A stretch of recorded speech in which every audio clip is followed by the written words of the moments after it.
কি দূরে সরে বসো, যাও, আমার কাছে আসবে না। কেন? কেন আবার কি? হ্যাঁ, তুমি কি আমাকে কাবিনের টাকা দিছো? কাবিনের টাকা ছাড়া তুমি আমাকে স্পর্শ করতে পারবে না। ও আচ্ছা, আরে দেব তো। দিব তো না, আগে কাবিনের টাকা দিবা, তারপর হচ্ছে আমার কাছে আসবা, এটাই নিয়ম, বুঝছো? আছে আছে, বুঝছো, কাবিনের টাকা আছে, 3 লক্ষ টাকা আমি আলমারিতে গুছিয়ে রেখেছি, ঠিক আছে? আমার কি মনে হয় জানো, তুমি কানেও কম শোনো, চোখেও কম দেখো। না, আমি কানেও কম শুনি না, চোখেও কম দেখি না। কেন? তা নয় তো কি, কাবিন কি 3 লাখ টাকা ছিল নাকি? কাবিন ছিল 30 লাখ টাকা।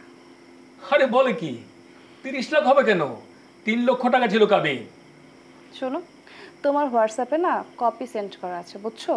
একটু এই 2টা চোখ দিয়ে না ভালোভাবে দেখে নাও। তুমি ভুল করছো। আরে সেখানে আলাপ হলো না, 3 লাখেরই তো কথা ছিল, 3 লাখে লিখছে।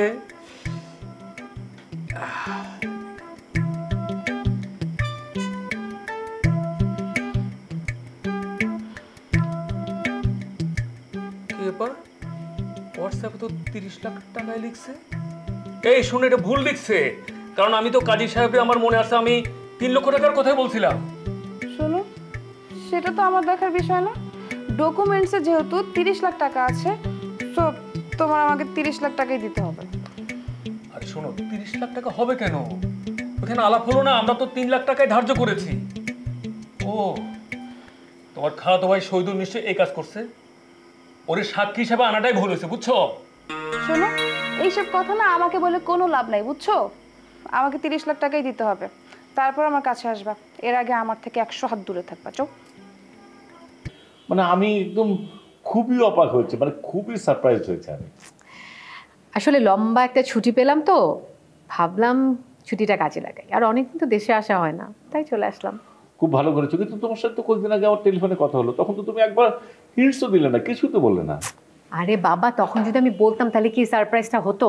তা অবশ্য ঠিক, এটা এটা এটা- এটা এটা হতো না, এটা হতো না।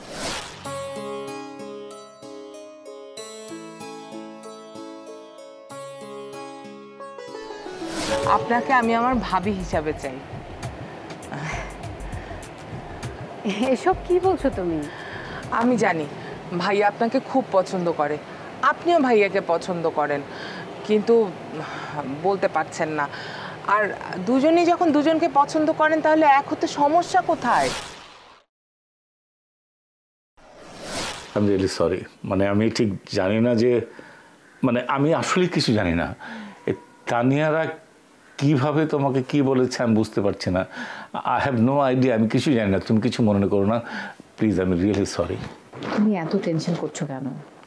না মানে একটা ব্যাপার আছে না, মানে আমি জানতামই না, আর একটা তো লাইফের ব্যাপার, বিয়ে শাদীর ব্যাপার, মানে এইখানে তোমার আমি জানি না, আমি রিয়েলি আমি কিচ্ছু জানি না।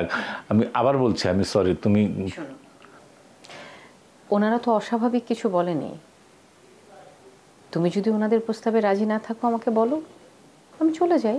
আর না না, তুমি যাবে কেন? তুমি কোথাও যাবে না, তুমি এখানে থাকবে, এখানে থাকবে। আর এসব যাওয়া যাওয়া চিন্তা করো না তো, কোনো টেনশন করো না, তুমি এখানে থাকবে।